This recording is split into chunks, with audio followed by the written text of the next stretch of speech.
গতদিন তোমাদের বলেছিলাম বদ্বীপ সম্পর্কে হালকা কিছু বলবো। তোমাদের ক্লাস 10-এর বদ্বীপ সম্পর্কে সাধারণত খুব একটা বেশি প্রশ্ন পড়ে না। তবে তবে আমাদের জানতে হবে বদ্বীপ কাকে বলে। নদীর আমরা পড়েছিলাম তিনটি গতি: উচ্চ গতি, মধ্যগতি, নিম্ন গতি। তিনটি গতি পড়েছিলাম।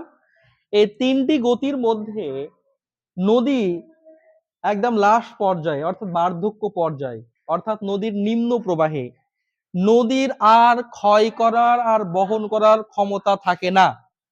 তখন নদী শুধুমাত্র কি করে, যে পলি, বালি, কাদা, এইটা ধরো আমাদের ভূপৃষ্ঠ নদী প্রবাহিত হচ্ছে, প্রবাহিত হয়ে আসার পর এর ধরো এটা সমুদ্র, ঠিক আছে। এবার নদী, পলি, বালি, কাদা প্রবাহিত হওয়ার পর নদী যেখানে গিয়ে সমুদ্রে মিশবে, অর্থাৎ নদীর মোহনাতে নদীর আর কোনো ক্ষমতা থাকে না কিছু বহন করার। তখন কি করে, এই সমুদ্রে যখন পতিত হবে, এই যে নদীটা আসবে, আসার পর সমুদ্রে গিয়ে মিশবে বা নদী যেখানে গিয়ে মিশবে মোহনাতে, তবে পলি, বালি, কাদাগুলো কি করে, এই সমুদ্রে গিয়ে হবে কি আস্তে আস্তে আস্তে থিতিয়ে পড়বে। আস্তে আস্তে থিতিয়ে পড়বে সমুদ্রে যে জলের যে লবণতা, তার সংস্পর্শে আসার পর কি হবে, নদী থিতিয়ে যাবে। কি হবে, নদী থিতিয়ে যাবে। নদীর যে পলি, বালি, কাদাগুলো কি হবে, পলি, বালি, কাদাগুলো নিচের দিকে জমা হবে।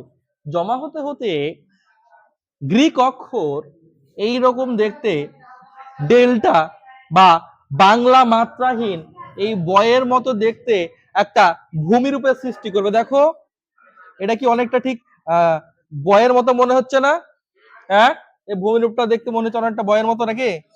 তখন এই যে নদী যখন প্রবাহিত হবে, প্রবাহিত লাস্ট পর্যায়ে তখন কি হবে, যেখানে মোহনায়, নদীর মোহনায় পলি, বালি, কাদা ইত্যাদি সঞ্চয়ের ফলে, পলি, বালি, কাদা ইত্যাদি সঞ্চয়ের ফলে নদীর মোহনায় মাত্রাহীন যে বা গ্রিক অক্ষর ডেল্টার মতো ভূমিরূপ সৃষ্টি হবে, সেই ভূমিরূপটাকে বলা হবে কি, কি বলা হবে, বদ্বীপ। কি বলা হবে, বদ্বীপ।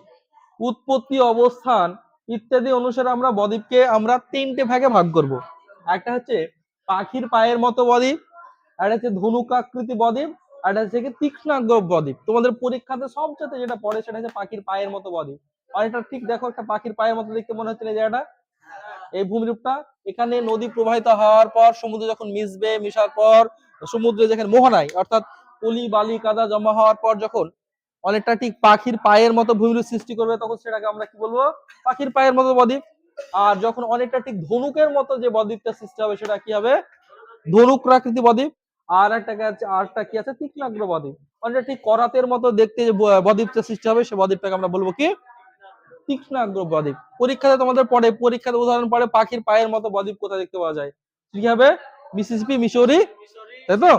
তারপর যে কৃষ্ণা, এই দুটো পড়ে যে কোন নদীতে পাখির পায়ের মতো বদ্বীপ দেখতে পাওয়া যায়, মিসিসিপি, মিসৌরি, তাই তো।